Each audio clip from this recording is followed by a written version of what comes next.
Good evening. Mind വാച്ചിലേക്ക് സ്വാഗതം. ഇന്ന് നമ്മൾ ചർച്ച ചെയ്യാൻ പോകുന്നത് കുടുംബവും കുട്ടികളുടെ മാനസികാരോഗ്യവും എന്ന വിഷയത്തെക്കുറിച്ചാണ്.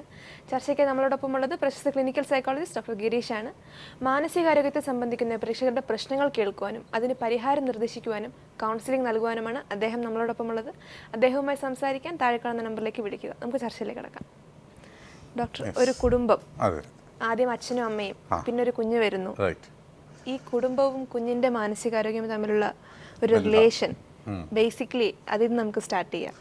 ഓക്കെ, എനിക്ക് തോന്നുന്നു ഒരു കുടുംബം കുട്ടിയുടെ മാനസികാരോഗ്യത്തെ എങ്ങനെ ബാധിക്കുന്നു എന്നതിനെക്കുറിച്ച് അതിൻ്റെ തിയറി അല്ലെങ്കിൽ എൻ്റെ സൈദ്ധാന്തികമായ കാര്യങ്ങൾ വിവരിക്കുന്നതിന് മുൻപ് സ്വാതി ഇതിങ്ങനെ പറഞ്ഞപ്പോൾ തന്നെ മനസ്സിൽ ഓടി വന്ന ഈ അടുത്ത കാലത്ത് 2 ദിവസത്തിന് മുമ്പ് ഞാൻ കണ്ട ഒരു കുട്ടിയുടെ ജീവിതം, ഒരുപക്ഷെ അതിൻ്റെ ഒരു ക്രോസ് സെക്ഷൻ ഇവിടെ വിവരിക്കുന്നതാവും പിന്നെ സ്വാതിയുടെ ചോദ്യത്തിന് പറ്റിയ ഉത്തരം. എക്സാക്ട്ലി. നമ്മൾ ഒരുപാട് സിദ്ധാന്തങ്ങൾ പറയുന്നേക്കാളും ജീവിക്കുന്ന അനുഭവങ്ങൾ പ്രേക്ഷകർക്കായാലും സ്വാതിക്കായാലും എനിക്കായാലും കൂടുതൽ ഇമ്പാക്റ്റ് ഉണ്ടാക്കുന്നതായിരിക്കും. അപ്പോൾ അത് എൻ്റെ മനസ്സിലുണ്ടാകുന്നതിനെ ഞാൻ പറയാൻ ഉദ്ദേശിക്കുകയാണ്. ഒരു 2 ദിവസത്തേക്ക് മുമ്പായിരുന്നു ഒരു 9ാം ക്ലാസ്സുകാരൻ എൻ്റെ അടുത്ത് കൊണ്ടുവന്നത്. ഈ 9ാം ക്ലാസ്സുകാരൻ എന്നോട് വരുന്ന അവസരത്തിൽ പൊതുവേ ഒരു അന്തർമുഖത്തുള്ള കുട്ടിയാണ്, അധികം സംസാരിക്കുന്ന ആളല്ല. അമ്മ ഗവൺമെൻറ് ഒരു പ്രൊഫഷണലായിട്ട് ജോലി ചെയ്യുന്നു, അച്ഛനും ഗവൺമെൻറ്റിൽ ജോലി ചെയ്യുന്ന ഒരു അഡ്മിനിസ്ട്രേറ്റീവ് ഓഫീസറായിട്ട് ജോലി ചെയ്യുന്ന വ്യക്തിയാണ്. ഒറ്റ മകനേ ഉള്ളൂ. അപ്പോൾ ഇവർ കൊണ്ടുവരാൻ കാരണം എന്ന് പറഞ്ഞാൽ ഇപ്പം ഈ കുട്ടി 9ാം ക്ലാസ്സിൽ പഠിക്കുന്നു. കഴിഞ്ഞ 8ാം ക്ലാസ്സിൽ പഠിക്കുന്ന സമയം മുതൽ സ്കൂളിൽ പോകാൻ തയ്യാറാവുന്നില്ല. വീട്ടിലാണെന്നുണ്ടെങ്കിലും പൂർണ്ണമായ ഒരു മൗനം, പിന്നെ ഏകാന്തത, അവരിലേക്ക് ഉൾവലിയുന്നു, മാറി നിൽക്കുന്നു, അച്ഛനും അമ്മയായിട്ടൊന്നും സംസാരം ഉണ്ടാകുന്നില്ല, നാട്ടുകാരോട്ട് സംസാരിക്കുന്നില്ല. ഇങ്ങനെയൊക്കെയുള്ള ഒരു അവസ്ഥയിലുള്ളൊരു കുട്ടി സ്വാഭാവികമായിട്ട് ഇങ്ങനെ ഒരു അവസ്ഥ കണ്ടാൽ സ്വാതിയാണ് ഇങ്ങനെ ഒരു വേണ്ടപ്പെട്ട കുട്ടി കണ്ട് എന്ത് ചെയ്യും, എന്താണ് അതിനുള്ള കാരണം എന്നുള്ളതാണ് ആദ്യം അന്വേഷിക്കാൻ ശ്രമിക്കും. അപ്പോൾ ഇവരും സ്വാഭാവികമായിട്ട് നോക്കി 7ാം ക്ലാസ് വരെ പഠിച്ചുകൊണ്ടിരുന്ന കുട്ടിയാണ്. 8ാം ക്ലാസ്സിൻ്റെ കുറച്ചായപ്പോൾ സ്കൂളിൽ പോകുന്നത് നിർത്തുന്നു, 9ാം ക്ലാസ്സിൽ തീരെ പോകുന്നില്ല, വളരെ മൗനം, അങ്ങനെ നിൽക്കുന്നൊരു കുട്ടി. അപ്പോൾ ഈ ഒരു പ്രയാസം അനുഭവിക്കുന്നത് കണ്ടപ്പോൾ ഇവർക്ക് എന്ത് ചെയ്യണമെന്ന് പറഞ്ഞുകൂടാ. ഒറ്റ മകനാണ്, എന്തായാലും അവനെ സംരക്ഷിച്ച് മുന്നോട്ട് കൊണ്ടുപോകേണ്ട ആഗ്രഹമായി. അങ്ങനെ ആദ്യമായിട്ട് ഒരു കൗൺസിലിംഗ് നടത്തുന്ന വ്യക്തി എന്നവർ മനസ്സിലാക്കിയ ഒരാളോട് കൊണ്ടുപോയി. അപ്പോൾ അദ്ദേഹം കുറേ സമയമൊക്കെ സംസാരിച്ച ശേഷം പറഞ്ഞു വന്ന് ഇതിപ്പോൾ ഇവൻ്റെ കുഴപ്പം സ്പീച്ച് ഡിസോർഡറാണ്, ഇവന് സംസാരിക്കാൻ ബുദ്ധിമുട്ടുണ്ട്, ബാക്കി അവൻ മാനസികമായി വളരെ പെർഫെക്റ്റാണ്, ഒരു കുഴപ്പവുമില്ല. ഈ സംസാരിക്കാനുള്ള ബുദ്ധിമുട്ട് ഒന്ന് മാറ്റാൻ വേണ്ടി ഒരു സ്പീച്ച് തെറാപ്പിസ്റ്റിനാണ് കാണിക്കേണ്ടത് എന്ന് പറഞ്ഞ് അയാൾ എന്നെ ഒരു സ്പീച്ച് തെറാപ്പിസ്റ്റിൻ്റെ നമ്പറും പേരൊക്കെ നൽകി വിളിച്ചു പറഞ്ഞ് അത് തരപ്പെടുത്തി കൊടുത്തു. അങ്ങനെ ഇവർ സ്പീച്ച് തെറാപ്പിസ്റ്റിനടുത്ത് കൊണ്ടുപോയി. പക്ഷേ 7ാം ക്ലാസ് വരെ പ്രശ്നം ഉണ്ടായിരുന്നില്ല. അപ്പോൾ എന്തായാലും അയാൾ പറഞ്ഞനുസരിച്ച് ഒരു വിദഗ്ധൻ്റെ അഭിപ്രായം അത് സ്വീകരിച്ചു എന്നേ ഉള്ളൂ. അങ്ങനെ സ്പീച്ച് തെറാപ്പിസ്റ്റിനടുത്ത് കൊണ്ടുപോയി. അപ്പം സ്പീച്ച് തെറാപ്പിസ്റ്റിനടുത്ത് കൊണ്ടുപോയപ്പോൾ തെറാപ്പിസ്റ്റ് കുറച്ച് ട്രെയിനിങ്ങും കാര്യങ്ങളൊക്കെ കൊടുത്തു. ഒരു ആഴ്ചയിലൊരിക്കൽ വരാൻ പറയുന്നു. അങ്ങനെ 4-5 മാസങ്ങൾ കഴിഞ്ഞു, ഏകദേശം 6 മാസം തന്നെ സ്പീച്ച് തെറാപ്പി നൽകിയെന്നാണ് അച്ഛനും എന്നോട് പറഞ്ഞത്. എപ്പോഴും ഇവൻ്റെ സംസാരം കൂടുന്നില്ല, സ്കൂളിൽ പോകുന്നില്ല, വീട്ടിലും ഇങ്ങനെ നിൽക്കുന്നു. അപ്പോൾ ഈ അവസ്ഥ ആയപ്പോൾ അവർക്കൊക്കെ വല്ലാത്ത വേദനയും ബുദ്ധിമുട്ടും പ്രശ്നങ്ങളൊക്കെ എന്ത് ചെയ്യാൻ രക്ഷയില്ല. അങ്ങനെ വന്നപ്പോഴാണ് മറ്റൊരു ഹോസ്പിറ്റലിൽ ഒരു തിരുവനന്തപുരത്തുള്ള ഒരു സ്വകാര്യ ഹോസ്പിറ്റലിലേക്ക് കൊണ്ടുപോകാമെന്നുള്ള ധാരണയിൽ കൊണ്ടുപോയി.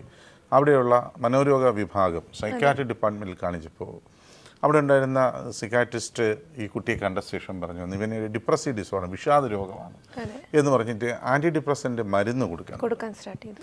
അപ്പോൾ അതും മരുന്ന് കൊടുക്കുന്നു, ഇവൻ മരുന്ന് കഴിക്കുന്നു, ഇവർ കൊണ്ടുപോകുന്നു, കൃത്യമായ മരുന്ന് കഴിക്കും, പ്രശ്നങ്ങളൊന്നുമില്ല. പക്ഷേ ഇവൻ വീണ്ടും പോകുന്നില്ല, വീണ്ടും ഇത് തന്നെ ആവർത്തിക്കുന്നു. അങ്ങനെ 8ാം ക്ലാസ് മുഴുവൻ അങ്ങനെ പോയി. 9ാം ക്ലാസ്സിൽ ഇങ്ങനെ ആയപ്പോൾ അമ്മയ്ക്ക് ജോലിക്ക് പോകാൻ നിവൃത്തിയില്ല, അമ്മ ലീവ് എടുത്ത് വീട്ടിലിരിക്കുന്നു. ഈ പേരിലും അച്ഛനും അമ്മയും തമ്മിൽ വഴക്കുണ്ടാകുന്നു. അപ്പോൾ ആ ഒരു അവസ്ഥയിൽ നിൽക്കുമ്പോഴാണ്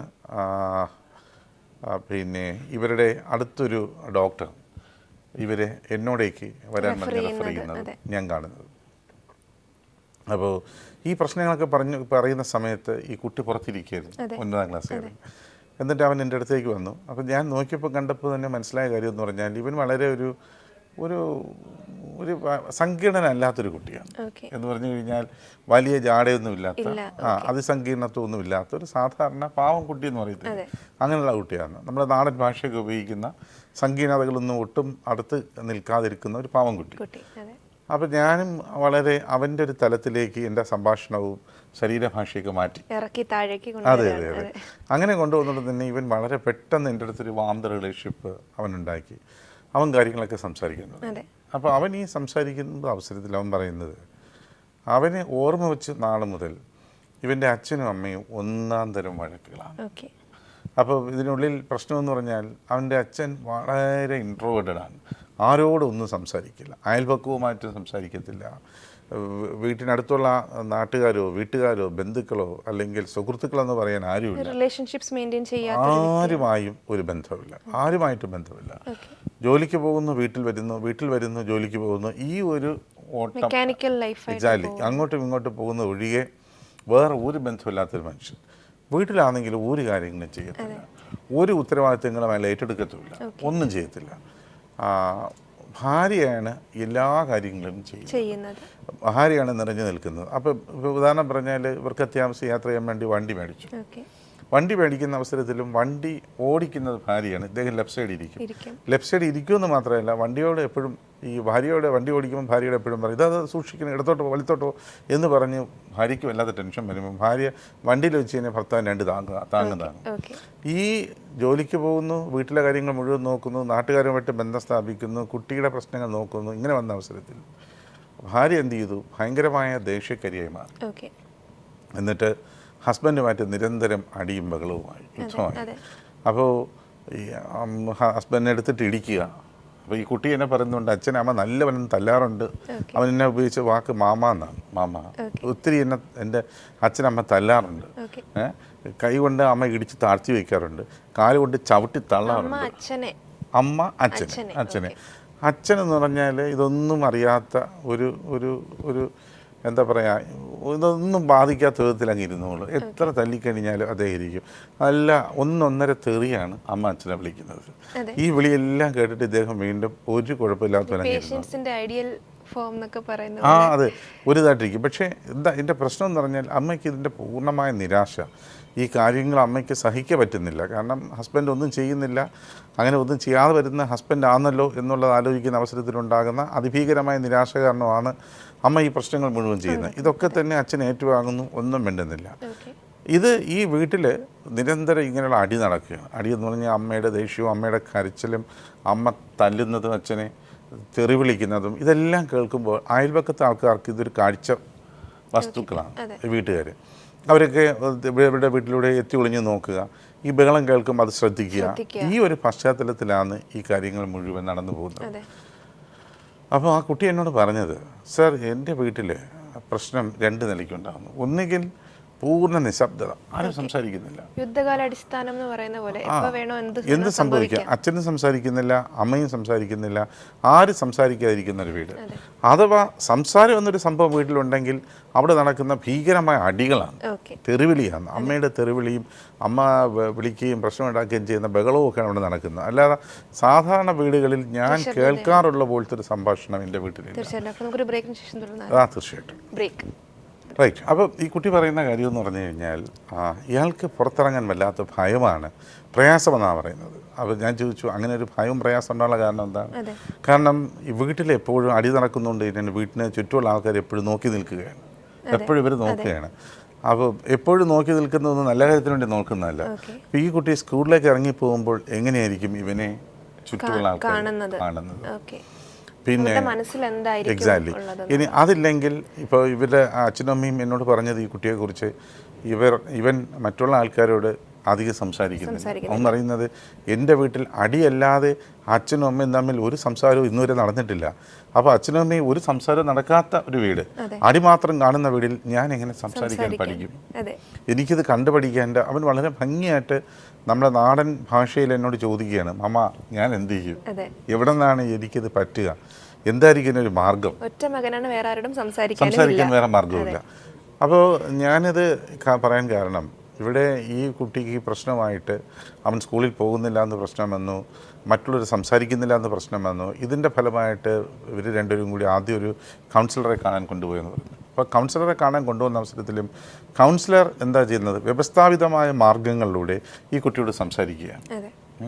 സംസാരിച്ച ശേഷം അയാൾ ഒരു ഡെപ്തിൽ ഈ കാര്യങ്ങൾ ഉൾക്കൊള്ളാൻ ശ്രമിക്കുന്നതിന് പകരം സംഭവിച്ചു എന്ന് പറഞ്ഞാൽ സ്പീച്ച് തെറാപ്പിയാണ് വേണ്ടത്, ഇവന് എന്തോ സ്റ്റട്ടറിങ്ങോ സ്റ്റാമറിങ്ങോ പോലുള്ള സ്പീച്ച് ഡിസോർഡറാണ് എന്നുള്ള വിധി എഴുതുന്നു. ഞാനൊരു കൗൺസിലറിൽ കുറ്റം കണ്ടെത്തുവാനോ മറ്റൊരു വിദഗ്ധനിൽ കുറ്റം കണ്ടെത്തുവാനോ ശ്രമിക്കുന്നതല്ല, മറിച്ച് ഇങ്ങനെയുള്ള സമയങ്ങളിൽ ഒരുപക്ഷെ കുടുംബം എങ്ങനെ ആവാം അല്ലെങ്കിൽ അത്തരം കാര്യങ്ങളിലേക്ക് ശ്രദ്ധിക്കുവാനോ അന്വേഷിക്കുവാനോ നമ്മൾ തയ്യാറാകുന്നില്ല. സാധാരണഗതിയിൽ അച്ഛനമ്മയും തന്നെ കൊണ്ടുവരുമ്പോൾ നമ്മുടെ മനസ്സിലെ ധാരണ എന്താണ്, നമുക്ക് ഇതിനേക്കാൾ അപ്പുറം മറ്റൊന്നും ചിന്തിക്കേണ്ട കാര്യമില്ല, നടക്കുന്നില്ല, അല്ലെങ്കിൽ അതിനുള്ളൊരു സംഭവം നടക്കുന്നില്ല. തിരിച്ച് കൗൺസിലർ എന്ന് പറയുന്ന പോലെ മറ്റൊരു എക്സ്പേർട്ടായിട്ടുള്ള സൈക്കാട്രിസ്റ്റിനെ കാണുമ്പോഴും കുട്ടിക്ക് എന്തോ വിഷാദം എന്നുള്ള ഒരു ധാരണ എത്തുകയും ആ വിഷാദം പോലെ ഇരിക്കുന്ന കുട്ടിയുടെ മനസ്സിൻ്റെ പിന്നിലെ ഡൈനാമിക്സ് എന്താണെന്ന് കണ്ടെത്താൻ ശ്രമിക്കുന്നതിന് പകരം അത് കണ്ടെത്താൻ പറ്റുന്നതിന് പകരം അവർ ചെയ്യുന്നത് എന്താണ്, ഈ ലക്ഷണങ്ങൾ മാറ്റുവാനുള്ള മരുന്ന് കൊടുക്കാമെന്നുള്ള ശ്രമം. പക്ഷേ ഇതിനെ പ്രശ്നമുണ്ടാക്കുന്ന ആ പശ്ചാത്തലവും ആ ഡൈനാമിക്സും അതുപോലെ അവശേഷിക്കുകയും ചെയ്യുന്നു. അപ്പോൾ ഞാനീ പറഞ്ഞതിൻ്റെ ഒരു കാരണമെന്ന് പറഞ്ഞാൽ ഈ കുട്ടിയെ കണ്ട് വിശദമായി ഈ കുട്ടിയോട് സംസാരിച്ച ശേഷം ഇവരെ ഇരുത്തി അവൻ്റെ അച്ഛനും അമ്മയും എന്നെ കാണാൻ വന്നപ്പോഴും ഞാൻ പറഞ്ഞൊരു പ്രധാന കാര്യം, യഥാർത്ഥത്തിൽ ഈ കുട്ടി എന്ന് പറയുന്നൊരു രോഗലക്ഷണം മാത്രമാണ്. ഓക്കെ, അപ്പോൾ ഈ രോഗം എന്ന് പറയുന്നത് നിങ്ങൾ നൽകുന്ന അല്ലെങ്കിൽ നിങ്ങൾ സൃഷ്ടിക്കുന്ന കുടുംബമാണ്. അപ്പോൾ അവർ ആദ്യം രണ്ടുപേരും ഒരു സർപ്രൈസോട് കൂടിയിരുന്നു. കാരണം ഇത്രയും ചുരുങ്ങിയ ഫസ്റ്റ് സെഷനിൽ തന്നെ ഇവരുടെ വീട്ടിൽ നടക്കുന്ന കാര്യങ്ങളൊക്കെ ഞാൻ ഉണ്ടാക്കിയെന്നോ ഈ കാര്യങ്ങൾ മനസ്സിലാക്കേണ്ട സാധ്യത ഉണ്ടെന്നോ അവർക്ക് മനസ്സിലാക്കാൻ പറ്റിയിരുന്നില്ല. അപ്പോൾ അവരിങ്ങനെ ഒരു സർപ്രൈസോട് കൂടിയിരുന്നു. പക്ഷെ ഞാനപ്പോൾ കാര്യങ്ങളിങ്ങനെ സംസാരിക്കാൻ തുടങ്ങിയ അവസരത്തിൽ അവർ വളരെ വൈഫ് കരയാൻ തുടങ്ങി, ഹസ്ബൻഡ് കരയാൻ തുടങ്ങി. ഹസ്ബൻഡ് കരഞ്ഞപ്പോൾ വൈഫിന് പഴയ പോലെ ദേഷ്യം വരാൻ തുടങ്ങി, തല്ലാനുള്ള ശ്രമം തുടങ്ങി. ഞാൻ പറഞ്ഞത് നിങ്ങളുടെ വീടല്ല, എൻ്റെ സെൻറ്ററാണ്, ഇപ്പോൾ തൽക്കാലം തല്ലു വേണ്ട എന്ന് പറഞ്ഞൊന്ന് ഒതുക്കി. അപ്പോൾ ഞാനീ പറഞ്ഞത് പലപ്പോഴും നമ്മുടെ ഒരു പ്രശ്നമായിട്ട് വരുന്ന അവസരത്തിൽ ചില പ്രധാന കാര്യങ്ങൾ നമ്മൾ വിട്ടുപോകാറുണ്ട്. ഒരു വ്യക്തി വരുന്ന അവസരത്തിൽ അയാളുടെ മനസ്സിൻ്റെ ക്രോസ് സെക്ഷൻ, അത് കുട്ടിയാവട്ടെ മുതിർന്ന വ്യക്തിയാവട്ടെ, അയാളുടെ മനസ്സിൻ്റെ ക്രോസ് സെക്ഷൻ നമ്മൾ കണ്ടെത്താൻ വൈദഗ്ധ്യം കാണിക്കുന്നു, ശ്രമം നടത്തുകയും ചെയ്യുന്ന അവസരത്തിലും അത്തരമൊരു മാനസിക ഭാവത്തിൻ്റെ പിന്നിലെ കാരണങ്ങൾ എന്തെന്ന് കണ്ടെത്തുവാൻ വേണ്ടിയുള്ള ഒരു പ്രൊഫഷണൽ റിലേഷൻഷിപ്പ് എസ്റ്റാബ്ലിഷ് ചെയ്യുവാനോ അതിലേക്ക് കൂടുതൽ ആഴത്തിൽ ഇറങ്ങിച്ചെല്ലുവാനോ നമ്മൾ എത്ര ശ്രമിക്കുന്നു എന്നുള്ള വളരെ പ്രസക്തമാണ്. ഒരു കുടുംബം എത്ര കണ്ട് നമ്മുടെ കുട്ടിയെ സ്വാധീനിക്കുന്നു, ബാധിക്കുന്നുള്ളതിൻ്റെ ഒരു ഉദാഹരണമാണിത്. അപ്പം നമ്മുടെ ഇന്നത്തെ കാലഘട്ടത്തിൽ പ്രത്യേകിച്ച് പൊതുവെ നമ്മൾ കാണുന്നത് കുടുംബത്തിലെ ഓരോ മുതിർന്ന അംഗങ്ങളും ജീവിത മത്സരത്തിലും മുന്നോട്ട് വരാനുമുള്ള ആ ഒരു ഓട്ടത്തിനിടയിൽ കൊച്ചു കുട്ടികൾക്ക് വേണ്ട ചില കെയറും അല്ലെങ്കിൽ ചില അത്യാവശ്യം വേണ്ട കുഞ്ഞു കുഞ്ഞു സന്തോഷങ്ങളും നൽകുവാൻ നമ്മൾ മറന്നു പോകുന്നു, പരാജയപ്പെടുന്നു എങ്കിൽ ഒരുപക്ഷെ നമ്മൾ എന്തിനു വേണ്ടിയാണോ മുന്നോട്ട് ഓടുന്നതും അല്ലെങ്കിൽ മുന്നോട്ട് കുതിക്കുവാൻ ആഗ്രഹിക്കുന്നതും ഒരുപക്ഷെ അതിൻ്റെ ദിശാബോധം തന്നെ നഷ്ടപ്പെട്ടു പോകുന്ന അവസ്ഥയിലുള്ള പ്രവർത്തനങ്ങളല്ലേ എന്ന് ചിന്തിക്കേണ്ട ഒരവസ്ഥയാണ് ഇത്തരം അനുഭവങ്ങൾ നമ്മെ പഠിപ്പിക്കുന്ന പാഠം. തീർച്ചയായിട്ടും ഡോക്ടർ, ഒരു ഫാമിലിയിൽ തന്നെ എടുക്കുമ്പോൾ ഇപ്പോൾ തന്നെ റെസ്പോൺസിബിലിറ്റീസ് ഡിവൈഡ് ചെയ്യാത്തതിൻ്റെ അല്ലെങ്കിൽ പ്രോപ്പറായിട്ട് ഹാൻഡിൽ ചെയ്യാത്തതിൻ്റെ ഇഷ്യൂ ആയിട്ട് അത് കുട്ടിയെ ബാധിക്കുന്ന ഒരു അവസ്ഥ എത്രത്തോളമാണ് ഫാമിലി മെമ്പേഴ്സിന് അതിനൊരു? തീർച്ചയായിട്ടും. അപ്പോൾ ഇവിടെ നമ്മൾ മനസ്സിലാക്കേണ്ട ഒരു പ്രധാന കാര്യം എന്ന് പറയുന്നത് ഇവിടെ ഒരുപാട് വിഷയങ്ങളുണ്ട്. ഞാൻ അടുത്ത തട്ടിലേക്ക് പോയില്ല എന്നുള്ളതാണ്. ഉദാഹരണം, ഈ കുട്ടിയെ തീർച്ചയായിട്ടും കുറച്ചൊരു നല്ലൊരു സപ്പോർട്ടീവ് സൈക്കോതെറാപ്പി കൊടുത്ത് ഒരു ധൈര്യം കൊടുത്തു കഴിഞ്ഞാൽ തന്നെയും ഇവന്മാർ സ്കൂളിൽ പോയി തുടങ്ങും. ദർ ഇസ് നോ അതിനെക്കുറിച്ച് സംശയം വേണ്ട. പക്ഷേ ആ അവസ്ഥ വളരെ സ്ഥായിയായി നിൽക്കണമെങ്കിൽ, അത് വീണ്ടും തുടർന്ന് നിൽക്കണമെങ്കിൽ തീർച്ചയായിട്ടും ഇനി വേണ്ടി വരുന്നത് ഇവൻ്റെ അച്ഛനിലോ അമ്മയിലോ നമ്മൾ പ്രവർത്തിക്കേണ്ടിയിരിക്കുന്നു. കാരണം അച്ഛൻ വളരെ ഇൻട്രോവേർട്ടഡായിട്ടും വളരെ ഒരു കാര്യങ്ങളിലും റെസ്പോൺസിബിലിറ്റി എടുക്കാതെ കംപ്ലീറ്റ് ഒഴിഞ്ഞു മാറി നിൽക്കുന്ന നമ്മൾ ഈ ടൈപ്പ് ബി പേഴ്സണാലിറ്റി എന്ന് വിളിക്കും. ഒരു കാര്യങ്ങളും ഇടപെടാതെ ആവണക്കെണ്ണ പേഴ്സണാലിറ്റി ഇങ്ങനെ ഒഴിച്ചു കഴിഞ്ഞാൽ വളരെ വിസ്കോസായിട്ട് ആവണക്കെണ്ണ പോകുന്നൊരു വ്യക്തിത്വം. ആ വ്യക്തിത്വത്തെയും നിർബന്ധമായിട്ട് നമ്മൾ മാറ്റുവാൻ വേണ്ടിയുള്ള അസർട്ടീനോസ് ട്രെയിനിങ്ങും സോഷ്യൽ സ്കിൽ ട്രെയിനിങ്ങും ഒക്കെ കൊടുക്കുകയും ടൈം ബൗണ്ടായിട്ട് അയാളുടെ ബിഹേവിയർ ചേഞ്ച് വരുത്താനുള്ള ശ്രമങ്ങൾ നടത്തുകയും അദ്ദേഹത്തിൻ്റെ ഒരു ബിഹേവിയർ റെപ്പർട്ടയർ എന്ന് പറയും, പെരുമാറ്റത്തിൻ്റെ ആകത്തുക, അതിൻ്റെ അളവ് കൂട്ടാൻ വേണ്ടിയുള്ള ബിഹേവിയർ മോഡിഫിക്കേഷൻ ടെക്നിക്സുകൾ അപ്ലൈ ചെയ്യേണ്ടത് വളരെ അത്യാവശ്യമാണ്. ഇപ്പോൾ ഈ കുട്ടിയുടെ കാര്യം തന്നെ പറയുകയാണെങ്കിൽ ഡിപ്രഷൻ എന്നൊരവസ്ഥയിലോട്ട് പോവുകയാണ്. ഇപ്പോൾ അങ്ങനെ ഒരു അവസ്ഥയിലേക്ക് പോകുന്നില്ല, പക്ഷേ എന്തെങ്കിലും ബാധിക്കുന്നുണ്ടോ കുട്ടിയെ? വീട്ടിലെന്തെങ്കിലും ഒക്കെ ഉള്ള അറ്റ്മോസ്ഫിയർ അല്ലെങ്കിൽ ഉള്ള എന്തെങ്കിലും ഇഷ്യൂസ് കുട്ടിയെ ബാധിക്കുന്നുണ്ടോ എന്നുള്ളത് പേരൻസിന് എപ്പോഴും കീപ് ട്രാക്ക് ചെയ്യാൻ വേണ്ടിയിട്ടുള്ള എന്തൊക്കെയാണ് പേരൻസിന് ശ്രദ്ധിക്കാൻ പറ്റുക? അല്ല, എനിക്ക് തോന്നാൽ ഏറ്റവും പ്രധാനപ്പെട്ട കാര്യം, നമ്മൾ വിദഗ്ധമായിട്ട് ഇതിനെക്കുറിച്ച് അന്വേഷിക്കുന്നതിന് മുൻപ് ഏറ്റവും പ്രധാനപ്പെട്ട വേണ്ട കാര്യം എന്ന് പറയുന്നത്, ഈ പാരൻസ്, അച്ഛനും അമ്മയും ഒരു ഡിസ്ഫങ്ഷണൽ ഫാമിലിയുടെ ഭാഗമാവരുത് എന്നുള്ളതാണ്. എന്ന് പറഞ്ഞു കഴിഞ്ഞാൽ കുടുംബ പ്രശ്നങ്ങളുള്ള ഒരു കുടുംബത്തിൻ്റെ ഭാഗമാവരുത്. അപ്പോൾ അച്ഛനും അമ്മയും കുട്ടികളെ വളർത്തുന്ന കാര്യങ്ങളിൽ ഏകസ്വരത്തിലാവണം, ഏക മനോഭാവത്തിലാവണം ഇടപെടേണ്ടത്. പലപ്പോഴും ഇവിടെ എല്ലാം പ്രശ്നം വരുന്നത്, ഒരുപാട് കുടുംബങ്ങൾ നോക്കുമ്പോഴും അച്ഛനും അമ്മയും സെയിലിംഗ് ഇൻ 2 ഡിഫറെൻറ്റ് ബോട്ട്സ്, രണ്ടുപേരും 2 വള്ളത്തിൽ തുഴയുമ്പോഴാണ് തീർച്ചയായിട്ടും പല അർത്ഥങ്ങളിൽ പല തലങ്ങളിൽ കുട്ടികളുടെ മാനസികാരോഗ്യത്തെ പ്രതികൂലമായി ബാധിക്കുന്ന പല പ്രശ്നങ്ങൾ സംഭവിക്കാറുണ്ട്. അതേസമയം അഭിപ്രായ വ്യത്യാസങ്ങൾ രണ്ടുപേർക്ക് തമ്മിൽ ഉണ്ടായില്ലെങ്കിലേ അത്ഭുതമുള്ളൂ. ഏത് മനുഷ്യർക്കും ഉണ്ടാവാം.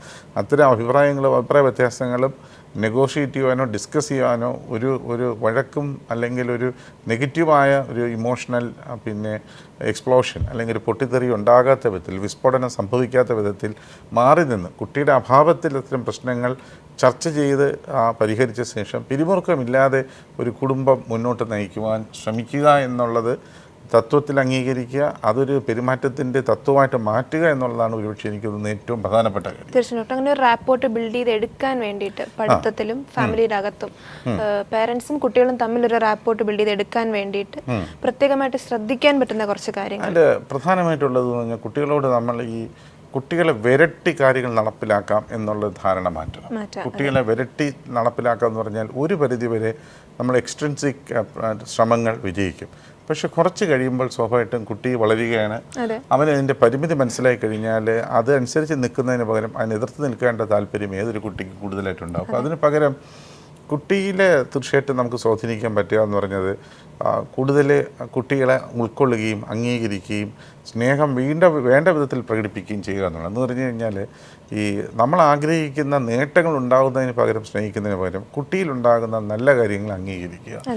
ഈ അംഗീകരിക്കുവാൻ വേണ്ടി നമ്മൾ കാണിക്കുന്ന പെരുമാറ്റവും ഒരു പ്ലാസ്റ്റിക് സ്ട്രോക്ക് ആവരുത്. എന്ന് പറയുന്നത് ഒരു കുഞ്ഞു കാര്യം കണ്ടാൽ തന്നെയും വേണ്ടതിലധികം കൂടുതൽ കൈയടിച്ച് ഒരു ആഘോഷം പോലെ ആക്കുന്ന സംവിധാനങ്ങളുടെയും പൊള്ളത്തരങ്ങൾ കുട്ടികൾ ഇന്നല്ലെങ്കിൽ നാളെ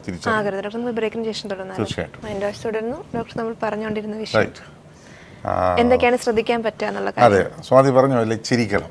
ചിരിക്കേണ്ടത് വളരെ അത്യാവശ്യം തന്നെയാണ്. കാരണം കുടുംബങ്ങളിൽ എപ്പോഴും മൂടിയിരുന്ന് കഴിഞ്ഞാൽ തീർച്ചയായിട്ടും ആ ഒരു മൂഡിനെസ് സ്വാഭാവികമായിട്ട് ആ ഫ്രെയിമിൽ ഉണ്ടാവുക. അത് കാണുന്ന കുട്ടികളെ നെഗറ്റീവായിട്ട് ബാധിക്കും.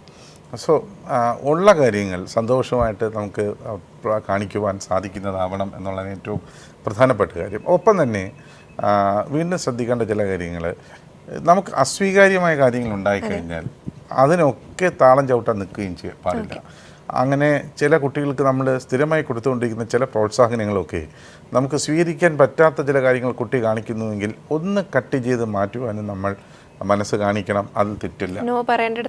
തീർച്ചയായിട്ടും കൊടുക്കാതിരിക്കേണ്ട, വിഡ്രോ ചെയ്യേണ്ട, നമ്മൾ തിരിച്ചിങ്ങോട്ട് വലിക്കേണ്ട ചില കാര്യങ്ങളെ നമ്മൾ തീർച്ചയായിട്ടും വലിക്കണം. കൊടുക്കേണ്ട കാര്യങ്ങൾ കൊടുക്കണം. അനുകൂലമായ അല്ലെങ്കിൽ സ്വീകാര്യമായ സ്വഭാവങ്ങളെ നമുക്ക് സ്വീകരിക്കണം. ഇത്തരം കാര്യങ്ങളൊക്കെ പാരന്റിങ്ങിൻ്റെ അടിസ്ഥാന കാര്യങ്ങളാണ്. പക്ഷേ സ്വാതി ആദ്യം ചോദിച്ച ചോദ്യം വീണ്ടും അവശേഷിക്കുന്നു.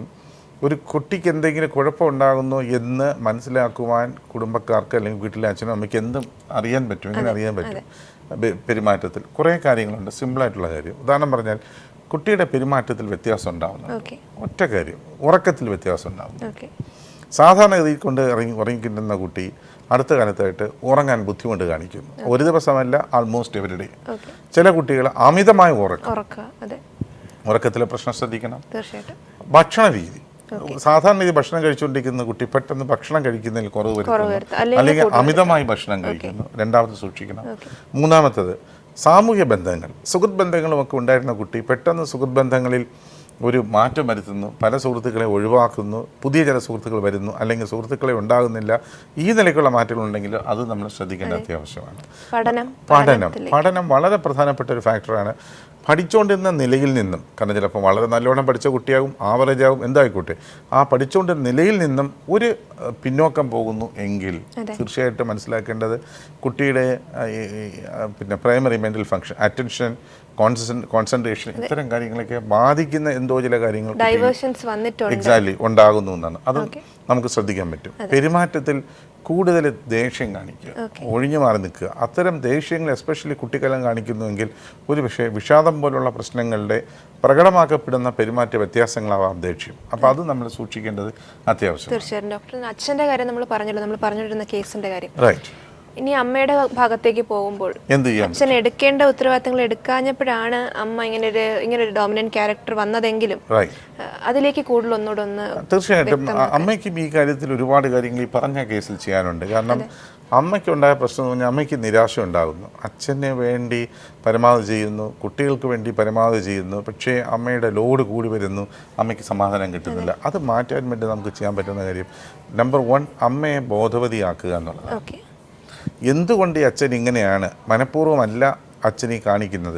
അച്ഛനൊരു നിർഗുണ പരബ്രഹ്മം പോലെ ആയിരിക്കുകയാണ്. അതിന് അദ്ദേഹത്തിന് ചില പെരുമാറ്റ പ്രശ്നങ്ങളുണ്ട്. അത് ശാസ്ത്രീയമായി മാറ്റിയെടുത്തു കഴിഞ്ഞാൽ അമ്മയ്ക്ക് ഒരു കാളെ വലിക്കേണ്ട വണ്ടിയല്ല 2 കാളെ വലിപ്പിക്കാൻ പറ്റും. ആ നിലയ്ക്ക് മാറ്റാൻ വേണ്ടി ശാസ്ത്രീയ മാർഗങ്ങളാണ് വേണ്ടത് എന്നൊരു ബോധം അമ്മയ്ക്ക് ഉണ്ടാക്കുമ്പോൾ തന്നെ അമ്മയുടെ പല പ്രശ്നങ്ങളും മാറും. അതെ, പിന്നെ ട്രീറ്റ്മെന്റ് ശരിക്കും പറഞ്ഞാൽ ലിങ്ക് ചെയ്ത് വരുന്നൊരു പ്രശ്നമാണ്. ഇതിനകത്ത് 3 പേർക്കും ചികിത്സ നൽകേണ്ടതാണ്. ഏറ്റവും പ്രധാനമായി അച്ഛൻ, അമ്മ, പിന്നെ കുട്ടി. അപ്പോൾ പലപ്പോഴും child is again A symptom of the family pathology. രോഗം ബാധിച്ച ഒരു കുടുംബത്തിൻ്റെ ലക്ഷണമാണ് കുട്ടി എന്നുള്ള ശാസ്ത്ര സത്യം വീണ്ടും തെളിയിക്കപ്പെട്ടിരുന്ന ഒരു സംഭവമായിരുന്നു ഞാൻ ഈ സംസാരിച്ചത്. തീർച്ചയായും ഡോക്ടർ, ഈ കുട്ടിയായാലും ഇനി ഫർദർ മെച്ചർ ആയതിനു ശേഷം ഒരു ഫാമിലി ലൈഫിലോട്ട് കടക്കുമ്പോൾ തീർച്ചയായിട്ടും ഇതിൻ്റെ ഒരു നിഴൽ അവിടെ വരാൻ സാധ്യതയുണ്ടോ? ഒരു പക്ഷേ നമുക്ക് ഈ കുട്ടിയെ ഇതിൽ നിന്ന് മുന്നോട്ട് മാറ്റുവാൻ വേണ്ടിയുള്ള കാര്യങ്ങൾ ഏർലി ലൈഫിൽ തന്നെ വേണ്ട തെറാപ്പി അല്ലെങ്കിൽ ചികിത്സ കൊടുക്കുകയും ആ കുട്ടിക്കൊരു ബോധമുണ്ടായി പ്രശ്നങ്ങൾ മാറ്റിയെടുക്കാൻ സാധിക്കുകയും ചെയ്തില്ലെങ്കിൽ ഇതിൻ്റെ ഒരു സെക്യുലേ ഉണ്ടാവാം. മാറ്റിയെടുക്കാൻ സാധിച്ചാൽ വിജയിച്ചു. തീർച്ചയായിട്ടും ഡോക്ടർ, നമ്മുടെ സമയം ഇവിടെ പൂർത്തിയാവുകയാണ്. നമുക്ക് അടുത്ത ആഴ്ച മറ്റൊരു വിഷയം വീണ്ടും കണ്ടുമുട്ടാം. നന്ദി, നമസ്കാരം.